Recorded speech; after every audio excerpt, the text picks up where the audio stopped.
ಧನ್ಯವಾದಗಳು. ಈಗ ಈ ಒಂದು ಕಾರ್ಯಕ್ರಮದಲ್ಲಿ ಮೊದಲಿಗೆ ಮನೆಗೊಂದು ಗ್ರಂಥಾಲಯ ಮಹತ್ವಾಕಾಂಕ್ಷಿ ಯೋಜನೆಯ ಕರಪತ್ರವನ್ನು ಬಿಡುಗಡೆಗೊಳಿಸುತ್ತದೆ.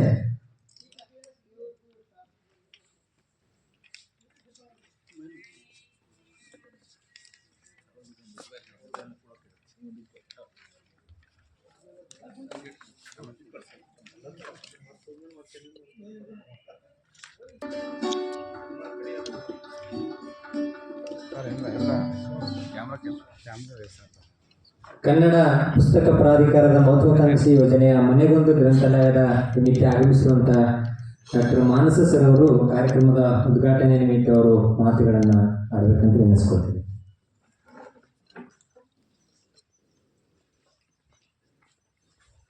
ಎಲ್ಲರಿಗೂ ಇವತ್ತಿನ ವಿಶೇಷ ಧನ್ಯವಾದಗಳು.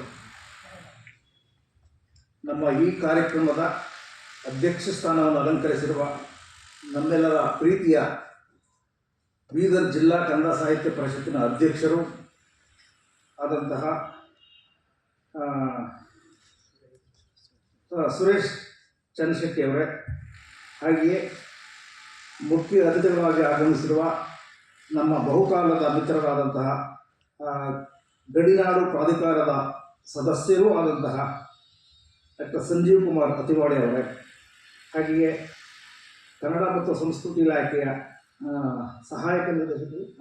ಸಹಾಯಕ ನಿರ್ದೇಶಕರಾದ ಬಹಳ ಪ್ರೀತಿಯ ಸಿದ್ದರಾಮ ಸಿಂಧೆ ಅವರೇ, ಹಾಗೆಯೇ ಮುಂದೆ ದೊರೆತಿರುವ ಎಲ್ಲ ಬಂಧುಗಳೇ, ಆತ್ಮೀಯರೇ, ಯಾರೂ ಏನೂ ವಿಚಲಿತರಾಗಬಾರದು. ಏಕೆಂದರೆ ಇದು ಸಾರ್ವಜನಿಕ ಕಾರ್ಯಕ್ರಮ ಅಲ್ಲ. ಈ ಕಾರ್ಯಕ್ರಮ ನೇರವಾಗಿ ನಮ್ಮ ಪುಸ್ತಕ ಪ್ರಾಧಿಕಾರದ ಬಾಹುಳ್ಯವನ್ನು ಹಿಗ್ಗಿಸಿಕೊಳ್ಳುವ ಕಾರ್ಯಕ್ರಮ. ಅಂದರೆ ನಾವು ನಮ್ಮ ಯೋಜನೆಗೆ ಅನುಗುಣವಾಗಿ ಜಿಲ್ಲಾ ಜಾಗೃತ ಸಮಿತಿಯ ಸದಸ್ಯರಿಗೆ ಅರ್ಹತಾ ಪತ್ರ ವಿತರಣೆ ಮತ್ತು ಅವರಿಗೆ ಒಂದು ಹೇಗೆ ನೀವು ಕೆಲಸವನ್ನು ಮಾಡಬೇಕು ಅನ್ನೋದರ ಒಂದು ತರಬೇತಿಯಿಂದ ಕಾರ್ಯಕ್ರಮ ಇದು. ಅದರಿಂದ ಇದನ್ನು ಸಾರ್ವಜನಿಕ ಕಾರ್ಯಕ್ರಮ ಅಲ್ಲ. ಹಾಗಾಗಿ ಜನ ಬರಲಿಲ್ಲ, ಖಾಲಿ ಚೇರಿದೆ ಅಲ್ಲ, ಎಷ್ಟು ಖಾಲಿ ಚೇರಿದೆಯೋ ಅಷ್ಟನ್ನು ನಾವು ಕೊಡ್ತಿದ್ದೀವಿ ಅನ್ನೋ ಹೆಮ್ಮೆ ನಾವು ಪಡ್ಕೋಬೇಕೀಗ. ಯಾಕೆಂದರೆ ಎಲ್ಲ ನಮ್ಮ ಚೇರುಗಳೇ, ನಮ್ಮ ವಿಷಯವೇ ಮುಖ್ಯ ಅಷ್ಟೇ. ನೀವೆಲ್ಲ ಸೇರ್ ಮಾಡ್ತಿರಲ್ಲ ಮುಂದೆ, ಅದು ದೊಡ್ಡ ಕಾರ್ಯಕ್ರಮ, ಸಾರ್ವಜನಿಕ ಕಾರ್ಯಕ್ರಮ. ಯಾಕೆ ಮೊದಲಿಗೆ ಹೇಳ್ತಾ ಇದ್ದೀನಿ ಅಂದರೆ, ನಮ್ಮಲ್ಲಿ ನಾನು 40 ವರ್ಷದಿಂದ ಇದ್ದೀನಿ. ಈ ಚೇರು ಎತ್ತ ಹಾಕೋದ್ರಿಂದ ಹಿಡಿದು ಚೇರು ಕೂರೋವರೆಗೂ, ಚೇರು ಕೂಸೋವರೆಗೂ ಅನುಭವ ಆಗಿದೆ. ಯಾರೋ ಏನಾಗಬೇಕಲ್ಲ, ನಾವು ಕಾರ್ಯಕ್ರಮ ಮಾಡ್ತೀವಿ. ನಾವೆಲ್ಲರೂ ವಿತರಣೆ ಮಾಡಿದಾಗ ಆ ಪತ್ರವನ್ನು, ಆ ಫೋಟೋವನ್ನು ಮತ್ತು ಸುದ್ದಿಯನ್ನು ಬಿಡುಗಡೆ ಮಾಡ್ತೀವಿ. ಎಲ್ಲ ಪತ್ರಿಕೆಗಳು ಬರುತ್ತೆ, ಎಲ್ಲ ಜನಕ್ಕೆ ತಲುಪುತ್ತೆ. ಅದು ಸಾರ್ವಜನಿಕ ಕಾರ್ಯಕ್ರಮ ಆಗುತ್ತೆ. ಬಂಧುಗಳೇ, ನನಗೆ ಬಹಳ ಸಂತೋಷ ಆಗಿದೆ. ಯಾಕೆಂದರೆ ಈ ಜಿಲ್ಲೆಗೆ ಬರೋದಕ್ಕೆ ನಾನು ಇದು 2ನೇ ಭೇಟಿ. ಮೊದಲು 2 ಭೇಟಿಯಲ್ಲೂ ನನಗೆ ಭಾಳ ಸಂತೋಷವಾದ ಭೇಟಿ. ಯಾಕೆಂದರೆ 2006ರಲ್ಲಿ ನಾನು ಬಂದಿದ್ದೆ ಇಲ್ಲಿಗೆ. ಆವಾಗ 72ನೇ ಅಖಿಲ ಭಾರತ ಸಾಹಿತ್ಯ ಸಮ್ಮೇಳನ ನಡೀತಾ ಇತ್ತು. ಆಗ ನಾನು ಮೈಸೂರು ಜಿಲ್ಲಾ ಕನ್ನಡ ಸಾಹಿತ್ಯ ಪರಿಷತ್ತಿನ ಅಧ್ಯಕ್ಷನಾಗಿದ್ದೆ.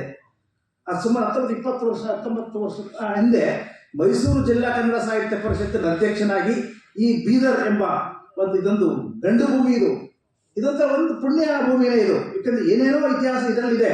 ಅಂಥ ಭೂಮಿಗೆ ಭೇಟಿ ಕೊಟ್ಟಿದ್ದೆ. ಈಗ 20 ವರ್ಷಗಳ ನಂತರ ಮತ್ತೆ ಪುಸ್ತಕ ಪ್ರಾಧಿಕಾರದ ಅಧ್ಯಕ್ಷನಾಗಿ ಮತ್ತೊಂದು ಜವಾಬ್ದಾರಿ ಹೊತ್ತು ಇಲ್ಲಿ ಬಂದಿದೆ. ಅದಕ್ಕೆ ನನಗೆ ಭಾಳ ಖುಷಿಯಾಗಿದ್ದು. ಸುಮ್ಮನೆ ಬರೋಕ್ಕಾಗಲಿಲ್ಲ ನೋಡಿ ಎಷ್ಟೊಂದು. ಅಂದರೆ ಈ ಕ್ಷಣ ಏಕೆಂದರೆ ನಾವು ಇವೆಲ್ಲ ಸೇರಿ ಏನನ್ನೋ ಒಂದು ಕಟ್ಟಬೇಕಾಗಿದೆ, ಏನನ್ನೋ ಒಂದು ಗುರಿಯನ್ನು ಮುಟ್ಟಬೇಕಾಗಿದೆ. ಆ ನಿಟ್ಟಿನಲ್ಲಿ ನಿಮ್ಮ ಸಂಪರ್ಕದಲ್ಲಿ, ನಿಮ್ಮ ಎದುರು ಬರಲು ನಾನು ನಿಂತಿದ್ದೇನೆ. ಅದಕ್ಕಾಗಿ ನನಗೆ ಭಾಳ ಸಂತೋಷವಾಗುತ್ತೆ. ಬಂಧುಗಳೇ, ನಮ್ಮ ಕನ್ನಡ ಪುಸ್ತಕ ಪ್ರಾಧಿಕಾರಕ್ಕೆ ಸುಮಾರು 32-33 ವರ್ಷಗಳ ಹರೆಯ. ಈಗ ನಾನು 10ನೇ ಅಧ್ಯಕ್ಷ. ಈ ಹಿಂದೆ 9 ಜನ ಅಧ್ಯಕ್ಷರುಗಳು ಕಾರ್ಯವನ್ನು ನಿರ್ವಹಣೆ ಮಾಡಿದ್ದಾರೆ.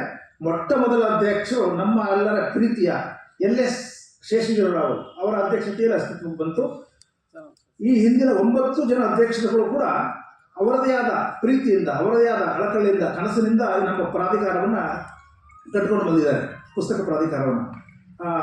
ನಾನು ಮೊದಲಿಗೆ ನಿಮಗೆ ಹೇಳೋದು ಒಂದು ವಿಶೇಷ ಅಂದರೆ, ನಮ್ಮಲ್ಲಿ ಸರ್ಕಾರದಲ್ಲಿ ಭಾಳಷ್ಟು ಅಕಾಡೆಮಿಗಳಿವೆ, ಭಾಳಷ್ಟು ಪ್ರಾಧಿಕಾರಗಳಿವೆ. ಆ ಎಲ್ಲ ಅಕಾಡೆಮಿಗಳಲ್ಲಿ ಎಲ್ಲ ಪ್ರಾಧಿಕಾರಗಳಿಗಿಂತ ನಮ್ಮ ಪುಸ್ತಕ ಪ್ರಾಧಿಕಾರ ಒಂದು ವಿಶೇಷ ಗುಣವನ್ನು, ಒಂದು ವಿಶೇಷ ಮಾನ್ಯತೆಯನ್ನು ಇಟ್ಕೊಂಡು ಪ್ರಾರಂಭವಾದಂಥ ವೇದಿಕೆ. ಏಕೆಂದರೆ ಈಗ ನಮಗೆ ಸಾಹಿತ್ಯ ಅಕಾಡೆಮಿ ಇದೆ, ಸಾಹಿತ್ಯ ಅಕಾಡೆಮಿಯು ಕೂಡ ಪೂರಕವಾದದ್ದು, ಪ್ರೇರಕವಾದದ್ದು ಪುಸ್ತಕ.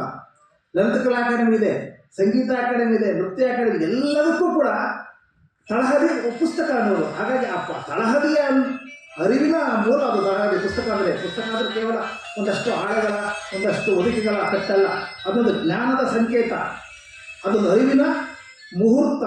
ಆ ಪುಸ್ತಕಕ್ಕೋಸ್ಕರವೇ ಒಂದು ಪ್ರಾಧಿಕಾರ ಇರೋದು, ಅದು ನಮ್ಮ ಕರ್ನಾಟಕ ಸರ್ಕಾರದ ಹೆಮ್ಮೆ. ಹಾಗಾಗಿ ನಾನು ಇದೊಂದು ವಿಶೇಷ, ಇಂತಹ ವಿಶೇಷ ಸ್ಥಾನವನ್ನು ಪಡ್ಕೊಂಡಿರುವಂಥ ಪುಸ್ತಕ ಪ್ರಾಧಿಕಾರಕ್ಕೆ ಈಗ ಇಷ್ಟೊಂದು ವರ್ಷ ಆಗಿದೆ. ಎಲ್ಲ ಅಧ್ಯಕ್ಷರುಗಳು ತುಂಬ ಪ್ರೀತಿಯಿಂದ ಕೆಲಸ ಮಾಡ್ಕೊಂಡಿದ್ದಾರೆ. ಆದರೆ ಈಗ ನಾನು 10ನೇ ಅಧ್ಯಕ್ಷನಾಗಿ ಏನು ಮಾಡಬೇಕು? ಯಾಕಂದರೆ ಈಗ ಕಾಲಘಟ್ಟ ಆಗಿಲ್ಲ, ಆ ಕಾಲಘಟ್ಟ ಸರಿ ಇತ್ತು. ಅವರ ಯೋಜನೆಗಳು ನಮ್ಮ ಎಲ್ಲವೂ ಇದೆ, ಸರ್ಕಾರ ಏನು ನಿಗದಿ ಮಾಡಿದೆ, ಪ್ರಶಸ್ತಿಗಳನ್ನು ಕೊಡೋದು, ಪುಸ್ತಕ ಮೇಳಗಳನ್ನು ಮಾಡೋದು, ಈಗ ಏನೋ ಎಲ್ಲ ಇದೆ. ಆದರೆ ಅದಷ್ಟಕ್ಕೆ ಸೀಮಿತ. ಆದರೆ ಈಗಿನ ನಾವು ನ್ಯಾಯ ಸಲ್ಲಿಸೋದಕ್ಕಾಗುತ್ತಾ ಅನ್ನೋದು ನನ್ನ ಪ್ರಶ್ನೆ. ಯಾಕೆಂದರೆ ಇದು ಸರ್ಕಾರ ವಾಸ್ತವವಾಗಿ ನಮಗೊಂದು ಕೊಟ್ಟು ಅಧಿಕಾರ ಆದರೂ ಕೂಡ ನನ್ನ ದೃಷ್ಟಿಯಲ್ಲಿ, ನನ್ನ ಮನಸ್ಸಿಗೆ ಇದೊಂದು ಅಧಿಕಾರ ಅಲ್ಲ, ಚಲಾಯಿಸೋದಕ್ಕೆ ಸಿಕ್ಕಿರುವಂಥ ಅಧಿಕಾರ ಅಲ್ಲ. ಅದು ಏನೋ ಒಂದು ಕೆಲಸ ಮಾಡೋದಕ್ಕೆ ಸಿಕ್ಕಿರುವಂಥ ಒಂದು ಅವಕಾಶ. ಈ ಅವಕಾಶವನ್ನು ನಾವು ಅಧಿಕಾರದ ರೀತಿ ಮಾಡೋದಾದರೆ ನಮ್ಮ ಅಧಿಕಾರಿಗಳಿಗೂ ನಮಗೂ ಏನು ವ್ಯತ್ಯಾಸ ಇಲ್ಲ. ನಾವು ಕನ್ನಡ ಭವನದಲ್ಲಿ ಒಂದು ಸ್ಥಾನ ಕೊಟ್ಟಿದ್ದಾರೆ, ಕನ್ನಡ ಭವನದಲ್ಲಿ ಕೂತ್ಕೊಳ್ತೀವಿ, ಬರ್ತಾರೆ, ಅದೇ ಹೋಗ್ಬಿಡ್ಬೋದು. ಅದಲ್ಲ, ಅಧಿಕಾರ ಅಲ್ಲದೆ ಈ ಸರ್ಕಾರ ಏನೋ ನಮಗೆ ಕೊಟ್ಟಿದೆಯಲ್ಲ, ನಮ್ಮನ್ನು ನಂಬಿ ಆ ಸ್ಥಾನವನ್ನು, ಅವಕಾಶವನ್ನು, ಆ ಸೇವೆಯನ್ನು ಹೇಗೆ ಮಾಡಬೇಕು ಅಂದಾಗ ನಾವು ಕನ್ನಡ ಭವನದಲ್ಲಿ ನಮ್ಮ ಕಚೇರಿ ಇದೆ, ಕನ್ನಡ ಭವನ ಬಿಟ್ಟು ಹೊರಗಡೆ ಬರಬೇಕು ಅನ್ನೋದು ನನಗೆ ಅನಿಸ್ತು. ಕನ್ನಡ ಭವನಕ್ಕೆ ಎಲ್ಲರೂ ಬರ್ತಾರೆ, ನಿಜ. ಯಾರು ಬರ್ತಾರೆ? ಅವರವರ ಕೆಲಸ ಆಗಬೇಕಾದ್ರೆ ಬರ್ತಾರೆ, ಯಾವುದೋ ಒಂದು ಪ್ರಶಸ್ತಿ ಬೇಕಾಗಿದ್ದಾರೋ, ಯಾವುದೋ ಪುಸ್ತಕ ಪ್ರಕಟಣೆ ಮಾಡಬೇಕು, ಇಷ್ಟು ಬರ್ತಾರೆ. ಅದಲ್ಲ, ಜನ ಮನಸ್ಸನ್ನು ನಾವು ತಲುಪಬೇಕು ಅಂತ ಪುಸ್ತಕ ಅಂದರೆ ಪ್ರಾಧಿಕಾರವೇ ಹೊರಗಡೆ ಬರಬೇಕು ಅನ್ನುವ ದೃಷ್ಟಿಯಿಂದ ನಾವು ಹಾಕೊಂಡಿದ್ದು ಹೇಗಿದೆ. ಇದು ಇವತ್ತು ಸುಮಾರು 15ನೇ ಜಿಲ್ಲೆ. ಈಗಾಗಲೇ ಎಲ್ಲ ಜಿಲ್ಲೆಗೂ ಯಾಕೆ ನಮಗೆ ಈ ಜಿಲ್ಲೆ ನನಗೆ ಭಾಳ ವಿಶೇಷ ಅಂದರೆ, ನಾನು ಮೈಸೂರಿನ ಮೂಲ. ನಾನು ಆವಾಗ ಬಂದಿದ್ದಾಗ ಇದು ಅನಿಸುತ್ತೆ, ಚಾಮರಾಜನಗರ ಜಿಲ್ಲೆ ಆಗಿತ್ತು. ಈಗ ನಾವು ಏನೇ ಹೇಳಿದ್ರು ಬೀದರ್ ಟು ಚಾಮರಾಜನಗರ ಜಿಲ್ಲೆ ಅಂತೀವಿ. ಒಂದು ಕೊಂಡಿ, ಇದು ಈ ಕೊಂಡಿ ಅಂದರೆ ನಮ್ಮದು ಆ ಕೊಂಡಿ, ಇಂದ ಬಂದಿದ್ದೀರ. ಅದಕ್ಕೆ ಈ ಜಿಲ್ಲೆ ಬಗ್ಗೆ ನಮಗೆ ಭಾಳ ವಿಶೇಷ ಗೌರವ, ಪ್ರೀತಿ. ಇಂತಹ ಒಂದು ಜಿಲ್ಲೆಯಿಂದಲೇ ನಾವು ಈ ಕಡೆ ಭಾಗವನ್ನು, ಈಗ ನಾಳೆ ಬೀದರ್ ಗುಲ್ಬರ್ಗದಲ್ಲಿದೆ. ಆ ಗುಲ್ಬರ್ಗ ಹೋಗೋ ಮುನ್ನೆ ಬೀದರ್ ನೆಲದಲ್ಲಿ ನಾನು ಮುಟ್ಟಿ ನಿಮ್ಮನ್ನು ಮನಸ್ಸನ್ನು ತಟ್ಟಿ ಹೋಗಬೇಕು ಅನ್ನೋ ಪ್ರೀತಿಯಿಂದ ಇಲ್ಲಿ ಬಂದಿದ್ವಿ. ಹಾಗಾಗಿ ಯಾಕೆ ಅಂದರೆ ನೋಡಿ, ನಮ್ಮಲ್ಲಿ ಪುಸ್ತಕ ಪ್ರೀತಿ ಬಹಳ ದಿಂದಲಿದೆ. ಪುಸ್ತಕ ಪ್ರೀತಿ ಬಗ್ಗೆ ನಾವು ಯಾರಿಗೂ ಭಾಷಣ ಮಾಡಬೇಕಾಗಿಲ್ಲ, ಅದು ನಮ್ಮ ಸ್ಥಾಯಿ ಭಾವ ಆಗಿದೆ ಪುಸ್ತಕ ಪ್ರೀತಿ. ಒಂದು ಕಾಲದಲ್ಲಿ ನಮಗೆಲ್ಲ ಪುಸ್ತಕ, ಹಿರಿಯರಿಗೆಲ್ಲ ಗೊತ್ತಿದೆ, ಓದೋದಕ್ಕೆ ಪುಸ್ತಕ ಸಿಗ್ತಾ ಇರಲಿಲ್ಲ. ಓದಬೇಕೆನ್ನೋ ಹಪಾಹಪಿ ತುಂಬ ಇತ್ತು, ಓದೋದಕ್ಕೆ ಪುಸ್ತಕ ಸಿಗ್ತಾ ಇರಲಿಲ್ಲ. ಯಾಕೆ ಸಿಗ್ತಾ ಇರಲಿಲ್ಲ ಅಂದರೆ ಮುದ್ರಣ ಮಾಧ್ಯಮ ಅಷ್ಟು ಮುಂದುವರೆದಿರಲಿಲ್ಲ. ಒಬ್ಬ ಸಾಹಿತಿ ಒಂದು ಕೃತಿಯನ್ನು ಬರೆದು ಕೊಟ್ಟರೆ ಒಬ್ಬ ಪ್ರಕಾಶನ ಕೈಗೆ, ಎಷ್ಟೇ ಜವಾಬ್ದಾರಿಯಿಂದ, ಎಷ್ಟೇ ಆತುರತೆಯಿಂದ ಮಾಡಿದ್ರು ಅದು ತಲುಪಬೇಕಾದ್ರೆ ಕನಿಷ್ಠ 1-2 ವರ್ಷ ಆಗೋದು. ಯಾಕೆಂದರೆ ಮೊಳೆ ಜೋಡಿಸ್ಬೇಕು, ಮೊಳೆ ಜೋಡಿಸಿ, ಅಕ್ಷರ ಜೋಡಿಸಿ, ತಿದ್ದಿ ಎಲ್ಲ ರೂಪ ಕೊಡೋಷ್ಟು ಆಗೋದು. ಆಮೇಲೆ ಬೇಗ ಬರ್ತದೆ, ಮುಗಿದು ಹೋಗ್ಬಿಡೋದು ಪುಸ್ತಕ. ಮತ್ತೆ ಏನಾದರೂ ರೀಪ್ರಿಂಟ್ ಮಾಡಬೇಕಂದ್ರೆ ಮತ್ತೆ ಮೊಳೆ ಜೋಡಿಸ್ಬೇಕು. ಹೀಗೆ ಮತ್ತೆ ಅದು ಒಂದು ವರ್ಷ. ಹೀಗಾಗಿ ಪುಸ್ತಕಗಳು ಸಿಗ್ತಾ ಇರಲಿಲ್ಲ. ಅದು ಓದಬೇಕು ಅನ್ನುವ ತುಡಿತ ನನ್ನನ್ನು ಸೇರಿಕೊಂಡಾಗೆ ತುಂಬ ಇತ್ತು. ಅದರಲ್ಲೂ ನಾನು ನಿಮಗೆಲ್ಲರಿಗೂ ನೆನಪಿದೆ, ನಾನು ಕಂಡಾಗೆ ನಮ್ಮ ಮಹಿಳೆಯರಲ್ಲಿ ಆ ಒಂದು ವಾಂಚಲ್ಯ ಇತ್ತು ಪುಸ್ತಕ ಪ್ರೀತಿ. ಯಾವ ಪ್ರಮಾಣದಲ್ಲಿ ಅಂದರೆ, ಅವರು ಏನಾದರೂ ಅವರು ಅಡುಗೆ ಮಾಡೋ ಟೈಮಲ್ಲಿ ಒಗ್ಗರಣೆ ಹಾಕ್ಬೇಕಾಗಿ ಬಂದರೆ ಓದ್ತಾ ಇದ್ರು. ಹಿಂಗೆ ಓದ್ತಿದ್ದ ಆಳೆ ಹಿಂಗೆ ಮಡಚಿಟ್ಬಿಟ್ಟು ಒಗ್ಗರಣೆ ಹಾಕ್ಬಿಟ್ಟು ಮತ್ತೆ ಶುರು ಮಾಡೋದು ಓದೋದಕ್ಕೆ. ಅಷ್ಟು ಪುಸ್ತಕದ ಸೆಳೆತ. ಆದರೆ ಪುಸ್ತಕ ಹೇಗೆ ಓದ್ತಿದ್ದವರು ಹೇಗೆ, ಸರ್ಕ್ಯುಲೇಟರಿ ಲೈಬ್ರರಿಗಳು, ಒಂದೊಂದು ಬಡಾವಣೆಯಲ್ಲಿ ಒಂದೊಂದು ಸರ್ಕ್ಯುಲೇಟರಿ ಲೈಬ್ರರಿ ಮಾಡೋರು. ಅಲ್ಲಿಗೆ 10 ಪೈಸನೋ 5 ಪೈಸನೋ ಕೊಟ್ಟು ಬಾಡಿಗೆ ತೋತಿದ್ರು. ಪುಸ್ತಕ ಕೊಂಡ್ಕೊಳ್ಳೋ ಸಿಗ್ತಾ ಇರಲಿಲ್ಲ ಎಲ್ಲನೂ. ಇಂಥ ವಾತಾವರಣ. ಅದು ಈಗ ಆಗಲ್ಲ.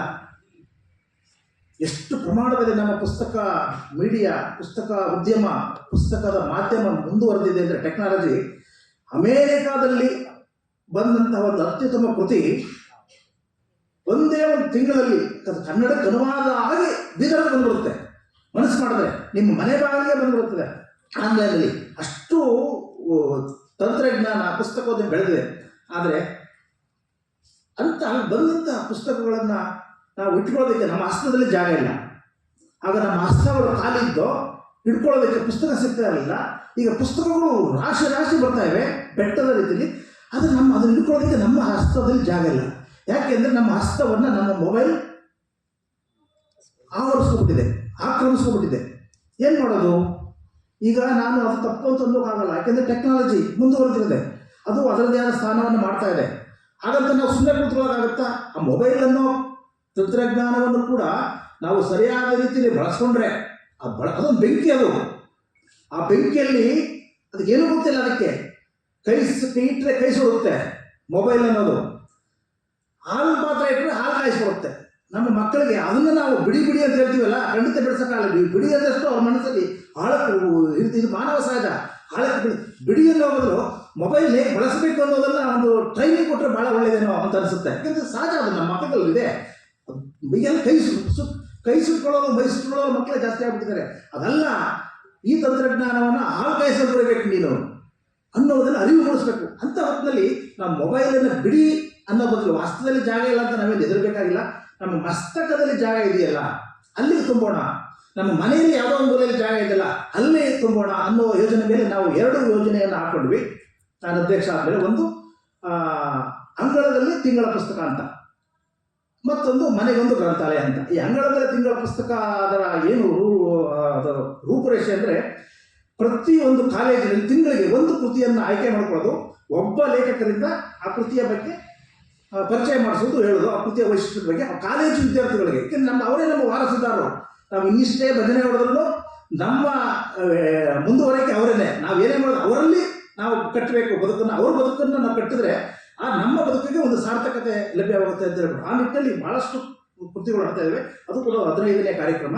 ಅದರಲ್ಲಿ ನಿಮ್ಗೆ ಒಂದು ಹೇಳೋದಾದರೆ, ಕಳೆದ ತಿಂಗಳು ನಮ್ಮ ಕರವಾಲೋಗೆ ತೇಜಸ್ವಿಯವರ ಕರವಾಲೋಗೆ 50 ವರ್ಷ ಆಯಿತು ಪ್ರಕಟವಾಗಿ. ಆ 50 ವರ್ಷವನ್ನು ಹೇಗೆ ಆಚರಿಸ್ಬೇಕು ನಾವು? ಆ ಒಂದು ಕೃತಿ, ಅದು ಸಾರ್ಥಕತೆಯ ಕರವಾಲ ಅದ್ರ ಬಗ್ಗೆ ಕೇಳದವರಿಲ್ಲ ಅಂತ ಅದ್ಭುತವಾದ ಆ 50 ವರ್ಷಗಳ ತುಂಬಿದಂಥ ಆ ಸಾರ್ಥಕತೆಯನ್ನು ಹೇಗೆ ಆಚರಿಸಬೇಕು ಅಂತ ಆಚರಣೆ ಮಾಡಿದಾಗ ಒಂದು ಐಡಿಯಾ ಬಂತು. ಮಂಡ್ಯದ ವಿಶ್ವವಿದ್ಯಾನಿಲಯದಲ್ಲಿ ಅದರ ಬಗ್ಗೆ ಒಂದು ಉಪನ್ಯಾಸ ಏರ್ಪಡಿಸ್ತೀವಿ. ಅದನ್ನು ನಾಗ್ತಿಹಳ್ಳಿ ಚಂದ್ರಶೇಖರ್ ಅವರು ಬಂದು ನಡೆಸ್ಕೊಟ್ರು. ಯಾವ ಪ್ರಮಾಣದಲ್ಲಿ ನಮ್ಮ ಮಕ್ಕಳು ಅದನ್ನು ಸ್ವೀಕರಿಸಿದ್ರು ಅಂದರೆ, ನಮ್ಮ ನಾಗ್ತಿಹಳ್ಳಿಯವರು ನಾವು ಕರೆದಾಗ ಅವ್ರಿಗೆ ಅದಕ್ಕೆ ನಮ್ಮ ಕಾರ್ಯಕ್ರಮದ ಅಷ್ಟೊಂದು ಅರಿವೇ ಇರಲಿಲ್ಲ. ಏನೋ ಮಾಡ್ಕೊಂಡು ಹೋಗ್ತಾರೆ ಸರ್ಕಾರ ಮಾಡೋ ಕಾರ್ಯಕ್ರಮ ಅನ್ನೋ ಥರ ಬಂದರು.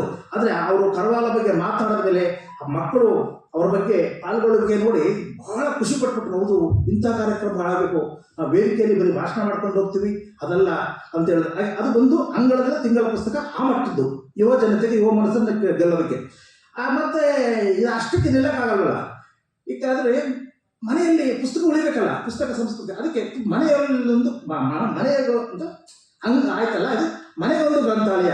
ಯಾಕೆ ಈ ಕಾರ್ಯಕ್ರಮ ಅಂದರೆ, ನೋಡಿ, ನಮಗೆ ನಾನು ನನ್ನ 40 ವರ್ಷ ಅನುಭವ ಅಂತ ಹೇಳಿದ್ದಲ್ಲ, ಇಲ್ಲಿ ನಾವು ಕೇಳ್ಕೊಂಡು ಬಂದಿದ್ದೀವಿ. ಪುಸ್ತಕ ಓದಿ ಅಂತ ವೇದಿಕೆಯಲ್ಲಿ ನಾವು ಭಾಷಣ ಮಾಡ್ತಾನೆ ಇರ್ತೀವಿ, ಪುಸ್ತಕ ಕೊಂಡ್ಕೊಳ್ಳಿ ಅಂತ. ವಾಸ್ತವವಾಗಿ ನಾವು ಭಾಷಣ ಮಾಡೋರು ಕೂಡ ಅಷ್ಟೊಂದು ಪುಸ್ತಕಗಳು ಕೊಂಡ್ಕೊಳ್ಳೋವಂಥ ನಮಗೆ ಇಲ್ಲ. ಇನ್ನು ಕೇಳ್ತಾರಲ್ಲ ಅವರಂತೂ ಇಲ್ಲವೇ ಇಲ್ಲ. ಇಲ್ಲಿ ಕೇಳ್ತಾರ, ಅಲ್ಲಿ ಹೋಗ್ತಾರೆ, ಇಲ್ಲಿ ಭಾಷಣ ಮಾಡ್ತೀವಿ. ಇದು ನಾನು ಕಂಡುಕೊಂಡಂಥ ಸತ್ಯ, ವಾಸ್ತವ ಸತ್ಯ. ನಾನು ಈ ಕ್ಷೇತ್ರದಲ್ಲಿ ಇದ್ಕೊಂಡು ಇದಾಗಬಾರ್ದು. ಹೀಗೆ ಇನ್ನೆಷ್ಟು ವರ್ಷ ಭಾಷಣ ಮಾಡಿದ್ರು ನಾವು ಯಾವ ಪುಸ್ತಕ ಸಂಸ್ಕೃತಿ ಅಂತ ಹೇಳ್ತೀವಿ, ಪುಸ್ತಕ ಬದುಕಿನ ಅಂಗ ಅಂತ ಹೇಳ್ತೀವಿ, ಜ್ಞಾನ ಅಂತ ಏನೇ ಹೇಳಿದ್ರು ಅದಲ್ಲ. ಬೇರೆ ರೀತಿಯಲ್ಲಿ ಬರಬೇಕು. ಪ್ರತಿಯೊಂದು ಯೋಜನೆ ಒಂದು ಅನುಷ್ಠಾನಕ್ಕೆ ಬರಬೇಕಾದ್ರೆ ಅದೆಷ್ಟು ಪ್ರಮಾಣದಲ್ಲಿ ಅದು ಒಂದು ಸರ್ಕಾರದ ಯೋಜನೆ ಇರಲಿ, ಒಂದು ಸಂಘ ಸಂಸ್ಥೆಯ ಯೋಜನೆ ಇರಲಿ, ಒಂದು ಕುಟುಂಬದ ಇದರಲ್ಲಿ ಅದು ಅನುಷ್ಠಾನಕ್ಕೆ ತರಬೇಕಾದ್ರೆ ಪ್ರತಿಯೊಂದಕ್ಕೂ ಅದರದ್ದೇ ಆದ ಕಾರ್ಯಕಾರಣ ಸಂಬಂಧವನ್ನು ಕೇಳುತ್ತೆ. ಆ ಕಾರ್ಯಕಾರಣ ಸಂಬಂಧ ಇಲ್ಲದೆ ಯಾವ ಯೋಜನೆಯೂ ಸಕ್ಸಸ್ ಆಗಲ್ಲ. ಯಾವ ಕಾರ್ಯಕಾರಣ ಸಂಬಂಧ ಅಂದರೆ ಏನು ಅಂದರೆ, ಈಗ ನೋಡಿ, ನಾನು ಬೆಂಗಳೂರಿನಿಂದ ಬಂದಿದ್ದೀನಿ, ನೀವು ನಿಮ್ಮ ಅಮೂಲ್ಯವಾದ ಸಮಯವನ್ನು ಬಿಟ್ಟು ಕೆಲಸವನ್ನು ಬಿಟ್ಟು ಇಲ್ಲಿ ಬಂದಿದ್ದೀರಿ. ಇದು ಕಾರ್ಯಕಾರಣ ಸಂಬಂಧ. ನಾನು ಬರದೇ ಇದ್ದರೆ ನೀವು ಬರ್ತಾ ಇರಲಿಲ್ಲ, ನೀವು ಯಾರು ಇಲ್ಲದೇ ಇದ್ದರೆ ನಾನು ಇಲ್ಲಿಂದ ಮಾತಾಡೋಕ್ಕಾಯ್ತಲ್ಲ. ಇದು ಒಂದು ಒಂದು ಬೆಸೆಯುವ ಸಂಬಂಧ. ಈ ರೀತಿ ನಾವು ಕಾರ್ಯಕಾರಣ ಸಂಬಂಧವನ್ನು ನಿರ್ಮಿಸದೆ ನಾವು ಎಷ್ಟೇ ಹೇಳಿದ್ರು ಮಕ್ಕಳಿಗೆ ತುಂಬೋಕ್ಕಾಗಲ್ಲ, ಮನೆಗೆ ಪುಸ್ತಕಗಳನ್ನು ಕೊಡಿಸೋಕ್ಕಾಗಲ್ಲ ಅನ್ನೋ ಸತ್ಯವನ್ನು ನಾನು ಕಂಡುಕೊಂಡದ್ದು. ಈಗ ನೋಡಿ, ನಮ್ಮಲ್ಲಿ ತುಂಬ ಪುಸ್ತಕಗಳು ಪ್ರಕಟ ಆಗ್ತವೆ. ಪುಸ್ತಕ ಬರೆಯೋರು ಒಂದು ಕಡೆ ಇದ್ದಾರೆ, ಪುಸ್ತಕ ಪಬ್ಲಿಷ್ ಮಾಡೋರು ಇದ್ದಾರೆ. ಆದರೆ ಅಷ್ಟಾಗಿಯೂ ಕೂಡ ಅದು ಸಮರ್ಪಕವಾಗಿ ಸಾರ್ಥಕದ ರೀತಿಯಲ್ಲಿ ಇಲ್ಲ. ನಮ್ಮ ಒಂದು ಅಗರಬತ್ತಿ ಉದ್ಯಮ ತೆಗೆದುಕೊಳ್ಳಿ, ಇಲ್ಲಿ ಹಚ್ಚಿದ್ರೆ ಅಲ್ಲಿ ಹೊರಟೋಗುತ್ತೆ ಒಂದು 5 ನಿಮಿಷಕ್ಕೆ ಅಗರಬತ್ತಿ. ಆ ಉದ್ಯಮ ಅದು ಆ ಕಡೆ ಗಮನ ಹರಿಸಿ ಕೋಟಿ ಅಗರಬತ್ತಿ ಉದ್ಯಮ ಇಡೀ ಎಕ್ಸ್ಪೋರ್ಟ್ ಆಗೋದು ಹಿಡಿದು ಏನೂ ಅಲ್ಲ. ಅದು ಒಂದು ಅರ್ಶಿನ ಕುಂಕುಮ ತೆಗೆದುಕೊಳ್ಳಿ, ಅದರದ್ದೇ ಬೇಕಾದ ಬಿಸ್ನೆಸ್ಸು. ಒಂದು ಹಾರ, ಒಂದು ಹೂವು, ಒಂದು ಕರ್ಪೂರ, ಇಷ್ಟೆಲ್ಲವೂ ಕೂಡ ಎಂಥ ಬಿಸ್ನೆಸ್ ನಡ್ಕೊಡ್ತಾ ಇದೆ, ಎಂಥದ್ದು ಉದ್ಯೋಗ ಕೊಡ್ತಾ ಇದ್ದಾರೆ. ಇವ್ಯಾವೂ ಇಲ್ಲದೇ ಇದ್ದರೆ ಯಾವ ಬದುಕು ನಿಂತೋಗಲ್ಲ. ಅಗರಬತ್ತಿ ಇಲ್ಲದಿದ್ದರೆ ನಮಗೆ ಹೊಟ್ಟೆ ಸಿಗ್ತದ, ಕರ್ಪೂರ ತಗೊಳ್ಳದೇ ಇದ್ದರೆ ಅನ್ನೋದನ್ನು ಬಟ್ಟೆ ಮೈ ಕಾಣ್ತದ. ಬಟ್ಟೆಗೆ ಬೇಕಾಗಿಲ್ಲ, ಅದು ಹೊಟ್ಟೆಗೆ ಬೇಕಾಗಿಲ್ಲ. ಆದರೂ ಕೂಡ ನಮ್ಮನ್ನ ಆ ಪ್ರಮಾಣದಲ್ಲಿ ಆಳ್ತಾ ಇವೆ ಈ ಪ್ರಕ್ರಿಯೆಗಳು, ಅಗರಬತ್ತಿ, ಅರ್ಶಿನ, ಕುಂಕುಮ, ಹೂವು. ಯಾಕೆಂದರೆ ಪ್ರತಿಯೊಬ್ಬ ಬಡವ ಇರಲಿ ಶ್ರೀಮಂತ ಇರಲಿ ಅವನವನ ಮಿತಿಯಲ್ಲಿ ಮಾರ್ಕೆಟ್ಗೆ ಹೋದಾಗ ಕರ್ಕೊಂಡು ಹೋಗ್ತಾನೆ. ಒಂದು ಅಗರಬತ್ತಿ ಪ್ಯಾಕೆಟ್ ತಗೋತಾನೆ, ಒಂದಷ್ಟು ಹೂ ತಗೋತಾನೆ, ಒಂದು ಹಣ್ಣು ತಗೋತಾನೆ, ಒಂದು ಅರ್ಶಿನ ಕುಂಕುಮ ಕರ್ಪೂರ ಹೊಣೆ ಹೋಗ್ತಾನೆ. ದೊಡ್ಡ ಶ್ರೀಮಂತ ದೊಡ್ಡ ಪ್ರಮಾಣದಲ್ಲದೆ. ಯಾಕೆಂದರೆ ಅವನ ಮನೆಯಲ್ಲಿ ಒಂದು ದೇವರ ಮನೆ ಇದೆ. ನಮ್ಮ ಹಿರಿಯರು ಮನೆಗೊಂದು ದೇವರ ಮನೆ ಇರಬೇಕು ಅನ್ನೋ ಒಂದು ಕಲ್ಪನೆ ತುಂಬಿಡಿದ್ದಾರೆ ಅನ್ನೋ ಸುತ್ತಮುತ್ತಲಲ್ಲಿ. ದೇವರ ಮನೆ ಇಲ್ವಾ, ಒಂದು ಫೋಟೋನವರು ಇಟ್ಟಿರ್ತಾರೆ, ಅವ್ರು ಇಷ್ಟವಾದ ಭಾವಚಿತ್ರನ ಇಟ್ಕೊಂಡು ಅದಕ್ಕಾದ್ರೂ ಹಚ್ತಿರ್ತಾನೆ. ಅವ್ರು ಹಚ್ಚನೆ ಹೋದರೆ ಆ ದೇವರಿಗೆ ಕೈ ಮುಗಿದೇ ಹೋದರೆ ಅವನಿಗೆ ಸಮಾಧಾನ ಇಲ್ಲ. ಇದು ನಮ್ಮ ಭಾವನೆ, ನಮ್ಮ ಹಿರಿಯರು ತುಂಬಿರುವುದು.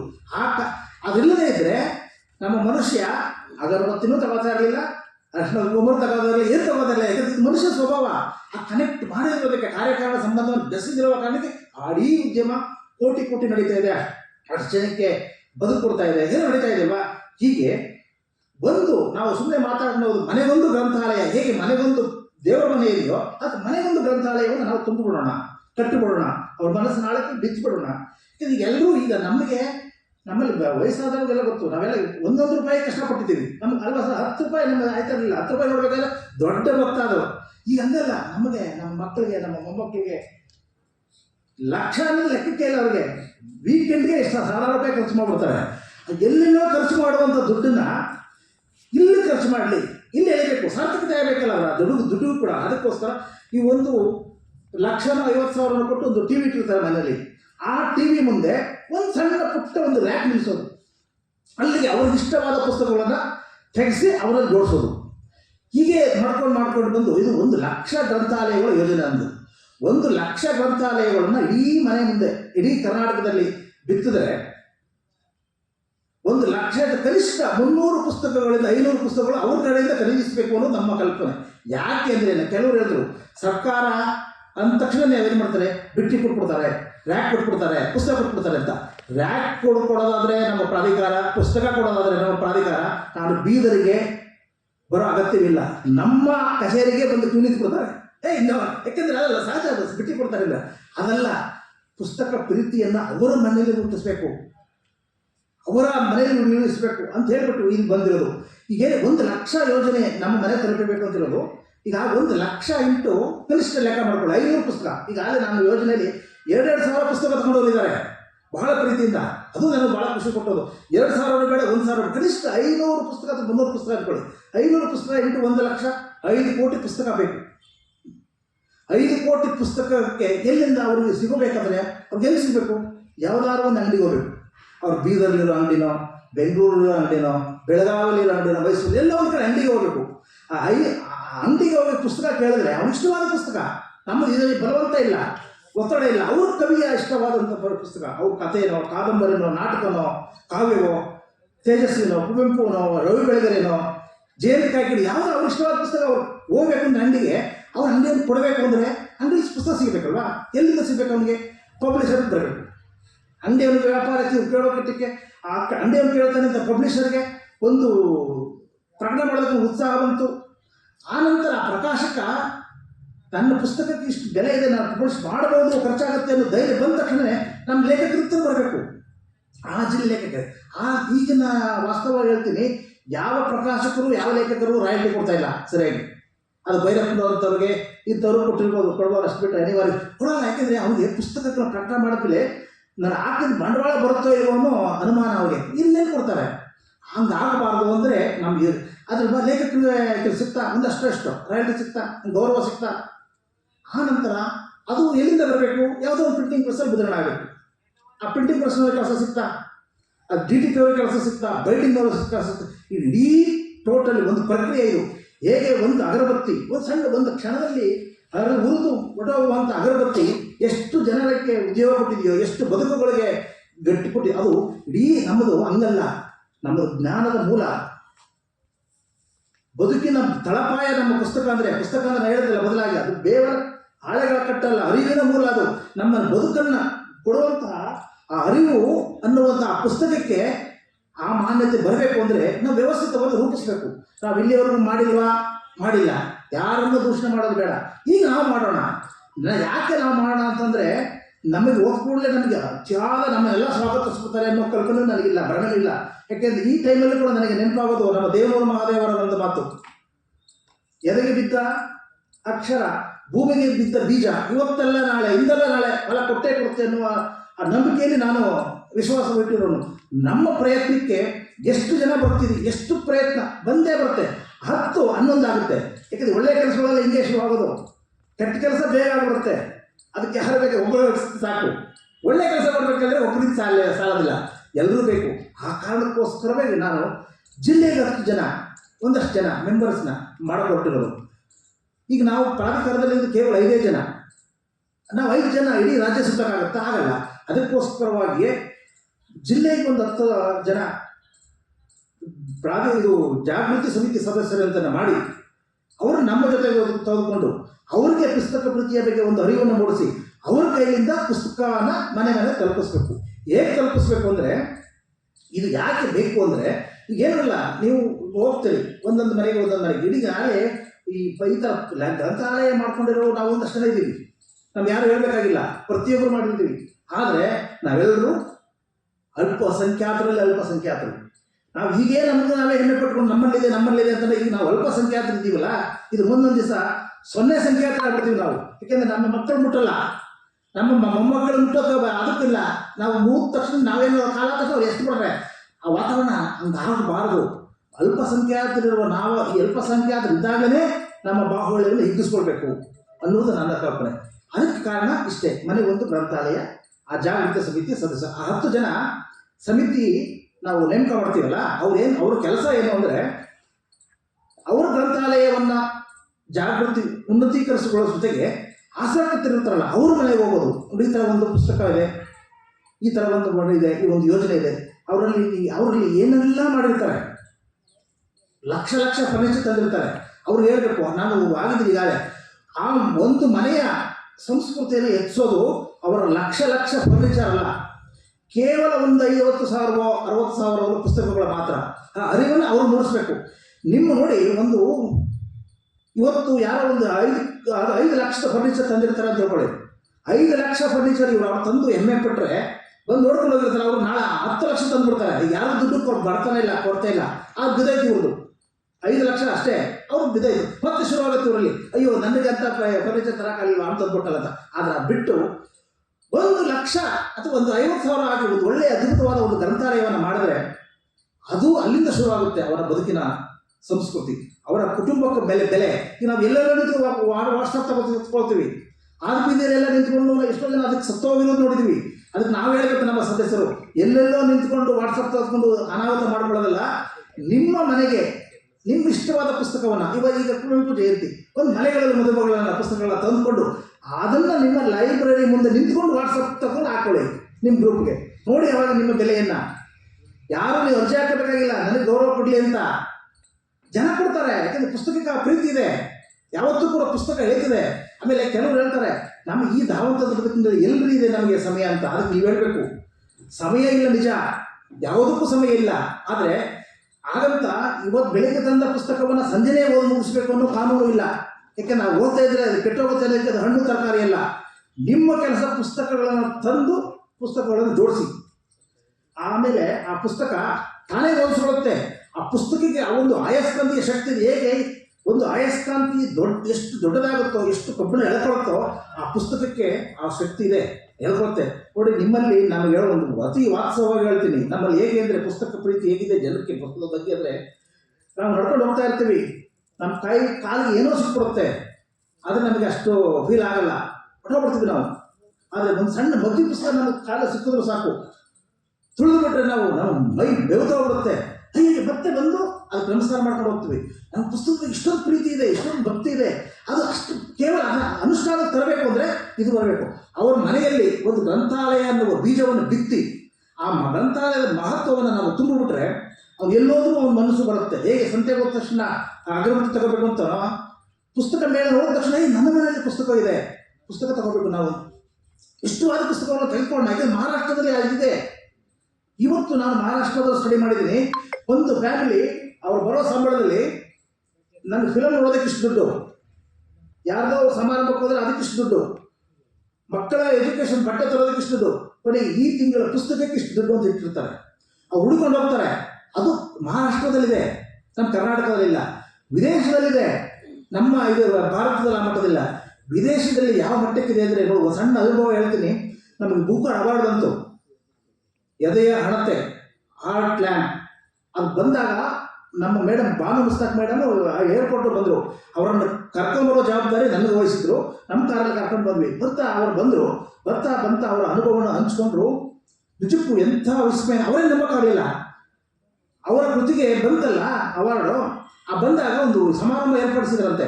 ಅವ್ರ ಭಾಷಣ ಕೇಳೋದಕ್ಕೆ ಅಲ್ಲಿಯ ಜನ ಟಿಕೆಟ್ ತಗೊಂಡು ಬಂದಿದ್ರಂತೆ. ಹೀಗೆ ಬೆಳಗ್ಗೆ ಟಿಕೆಟ್ ತಗೊಂಡು ಎಲ್ಲ ನಿಂತುಕೊಳ್ತಿದ್ದಾರೆ, ತುಂಬ ಹೋಗ್ಬಿಟ್ಟಿದ್ದಾರೆ. ಎಲ್ಲ ಭಾಷಣ ಆದಮೇಲೆ ಮುಗಿಸ್ತಿದ್ದಾಗ ಎಲ್ಲ ಎದುರುಬಿಟ್ರಂತೆ, ಒಂದೇ ಕರಿತಿದ್ದಾರೆ ಅಂತ.